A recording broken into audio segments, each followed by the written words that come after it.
ng'ennaku z'omwezi 4 temwerabira tulinayo empeta ng'ennaku z'omwezi 4 Okitoba empeta ate ng'ennaku z'omwezi 15 Oktoba tugenda kubeera naki ne red pen so please tosubwa gwe wena ali eyo jangu weyunire that red pen ate ng'ennaku z'omwezi lumu tugenda kubeera ne anointing oil with Pastor Andrew Jengo jangu n'emitwalo 10 egyaki egy'ensigo tulaba ate mukwano mukama wanaakikkolera ate mbagambira nakola sindika SMS sindika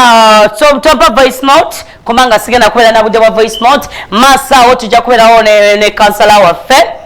abeere nga akikwasaganya ajja tubuulira abe najja stede nnyo tugenda kubeera naye olunaku olwaleero naye gwe sindika SMS yo abali ku Facebook namwe tugenda kubeera nga tuwasaba mu magezi awo mpola mpola naye nga bikola tumala binanti manager Kafero wali nnyo ansanze okubeera nti ateekamu ensimbi mu programu eno asangibwawa wali ekatooke katale Is it Kata? Yes, Katala. Oluva Katale bwoti. Awo kusomera 0750 785 785. Be namba sola bawe ziriko manager Kafero. Gwe ne yetaze ebintu bya sola, wetaze pasi, wetaze camera, wetaze chi echa sola. Mukone ko ku 0750 785 785. Oba 0709 887 00 namba muzirabawo. Naye muli mutulu ya mitwe. 07 12 15 chena mwemu okitegeera nsanze okulaba ssebo kale madam sasa okupa okubera nti nze kumpoza ABS television okubuuza kona Uganda bonna n'okutwala eddoboozi ng'eryawamu eri abalonzi baffe oba abatuuze baffe alajinaja nankumbi tu tiwebudde gye kiseera okubeera nti kitwagaliza embazzi kibayakoze atya yasudde nga nze omuntu omu ekandi bwetisanya Sharif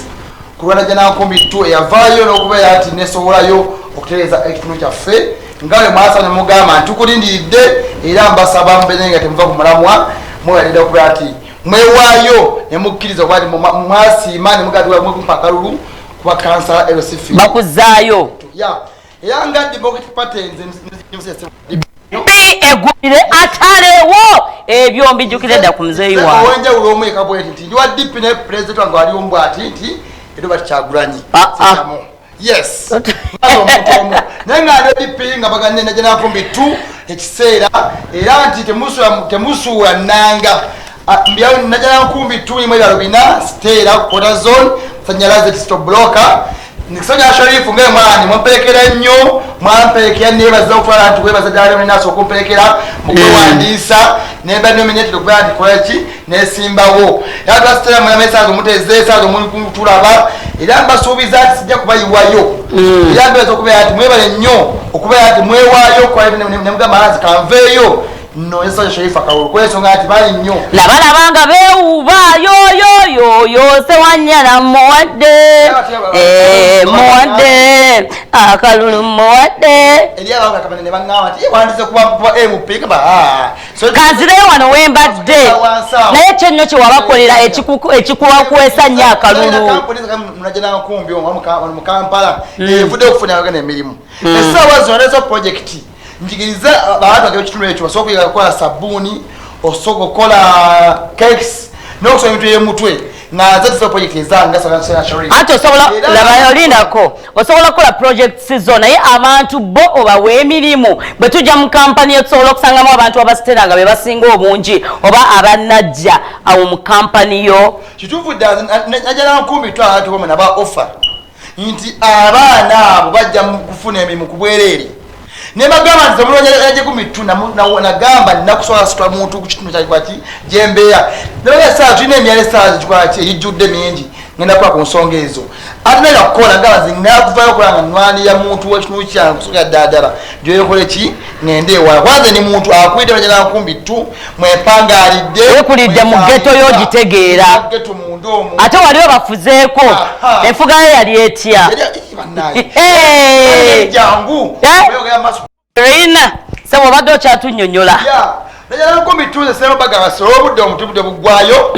ntege basa abana obwe mufomanya nnyo nti Sanya Sharifu yensonga Sanya Sharifu yensonga Esebo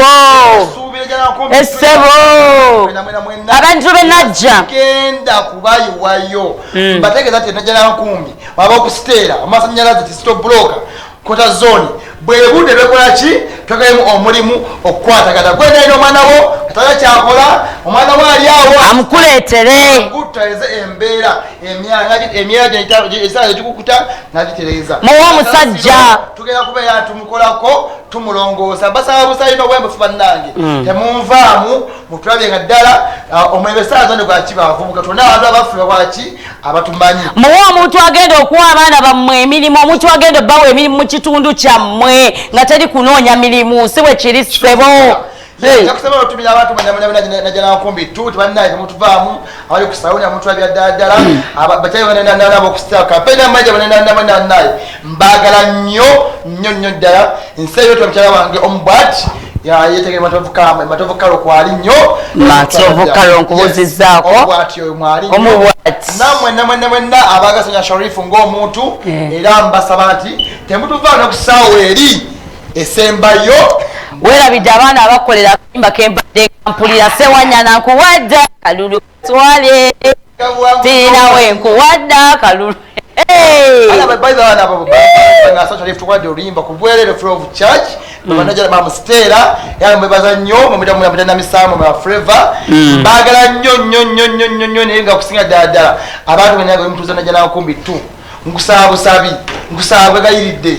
otegeeza munno omugambe Sena Sharif ye yakusabye muwe obwesigwa bwo omuwe akalulu atereze embeera mwenna bali eyo mwenna bannaye ona gwe neetaze wendiyo jangu owabule oba okole ki otutereze wotambukira sozo obuzono yakwe mwempulidde manyi kiki kyennokola ki okutandikirako omanyi wawe otandikira we wako tufirina bwali emirimu ayambale ngandirwanisa abatalina mirimu bakendedde mu Stella okola liquid soap project endaziguddewo okola cakes muleete abaana bakole kyaji nategera kyegera okukola naganakolaaki ekingiza akasente akadde kokka ke katulira empinga basiibula bannange Ndadasonya Sharif nga bulijjo wa Democratic Party ninga president we aliomeka bwati but Kyagulanyi Ssentamu batugala tugaki tweberemu. By the way, fete tugenda ebya stegenda nga kusosola mbu ateleta president ono bwati na bwati petugenda na kuleta buli muntu yena kubanga babagambye mulonye obululu ku mikutu ejenjawulo mujjanga kujja oboli wa DP oboli wa people power oboli wa movement mwenna fetwaniriza bwaniriza buli azze okusaba kubanga buli omwayina abantu be buli ajja yenna okusaba akalulu fetukwaniriza tetugoba gwe jangu osaba abantu bakaluluko obazzemu amaanyi obabulire biki byogenda obbakolera. Yes, mu programs zaffe ezenjawulo kitegeera mukisogo kwani so twanilizani mutu wekame wanne ebs television kaka tunabawo mukisa musuma Afrika tukwagala nnyo wati otwa chance kujamu otutegeze gwanga ki ekigenda maaso tuweso otutegeera so Sanya Sharifa ino mtu ayine enkulaakulana yalina ebirego kolaki kyuse embeera najana nkumbi tubaye temutuvaamu temutuleka bali ogenda banna abokusitira manne manju abanne mbagala nnyo kampu yange mwembeera mpangalira sitira FC team yange weerya obudde bo butulese opute bwera ne bwaki mbaganye banne banyo okunya kalubako banange